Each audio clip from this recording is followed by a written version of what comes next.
என் சிறு வயதிலும், என் வாலிப பிராயத்திலும் நான் நிறைய இந்த கட்சிக்காரர்கள், தலைவர்கள் பேசுவதை நாங்கள் ஃப்ரெண்ட்ஸ் எல்லாம் ஒன்றா சேர்ந்து போய் பார்ப்போம். அப்பொழுதெல்லாம் அண்ணாதுரை, கருணாநிதி, எம்ஜிஆர் இவர்கள்லாம் வந்து பேச வந்தாங்கன்னா, கூட்டம் ஒவ்வொரு ஊர்லேருந்து வருவாங்க. அது இல்லாம நம்ம ஒரு ஊருன்னா தெரு தெருவா கூட்டமா போகும், பேச்ச கேட்பதற்கு.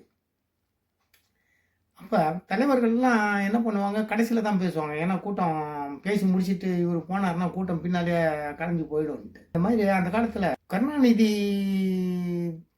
பேசுவதும், எம்ஜிஆர் பேசுவதற்கும் கூட்டம் அலைமோதும் கேட்பதற்கு. சில சமயங்களில் 2 பேரும் ஒரே மேடையில், அவர்கள் ஒன்றாக இருந்த காலத்திலே ஒரே மேடையில் பேசும்போது, எம்ஜிஆர் பேசி முடித்து போய்விட்டால் கூட்டம் கலந்துவிடும். இது நடந்த உண்மை என்று நான் நினைக்கிறேன். உண்மையோ பொய்யோ எனக்கு தெரியாது. ஆனால் நடந்தது என்று சொல்லப்படுகிறது. எம்ஜிஆர் கட்சியை விட்டு, திமுக கட்சியை விட்டு வெளியானதற்கு முதல் அடித்தள காரணமே, மதுரையிலேயோ எங்கேயோ ஒரு மீட்டிங்கிலே எம்ஜிஆர் முதலிலே பேசி முடித்த பின் கூட்டம் சுத்தரமாக கலைந்து விட்டதாம். கருணாநிதிக்கு ஒரு மாதிரியாக ஆகிவிட்டதாம். ஆகா, என்னடா இது என்று. அன்றுதான் இருவருக்கும் மன வேற்றுமை ஆரம்பித்தது என்று சொல்கிறார்கள். அதுபோல வேதத்திலேயும் பாருங்கள், இப்பெல்லாம் கட்சிக்குள்ளேயே உள்குத்து நடக்கும். நீ பெரியவனா, நான் பெரியவனா அப்படின்னு சொல்லிட்டு கட்சி மீட்டிங் நடக்கும்போது கூட தலைவன் வந்து பேசுவான். தலைவனுக்கு உள்ளாத கரகோஷம் கைத்தட்டு அவனுக்கு அடுத்த ஸ்தானத்தில் வருவனுக்கு ஊத்துறோம்.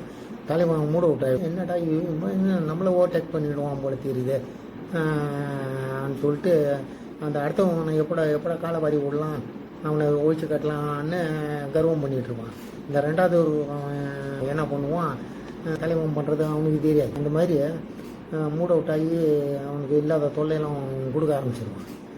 அந்த மாதிரி ஒருத்தன் என்னடா நம்மளுக்கு உள்ளாத கைத்தட்டு பாராட்டு எவனோ ஒருத்தனுக்கு நேற்று வந்தவன் தூக்கிட்டு போகிறாங்க, நம்மளை ஓவர்டேக் பண்ணிட்டு போகிறாங்க அவனுக்கு பொறாமை வந்துருக்கு அவன் மேலே. யாருக்கு, யார் மேலே, எந்த சமயத்தில் அவன் பொறாமப்பட ஆரம்பிச்சிடுறான்.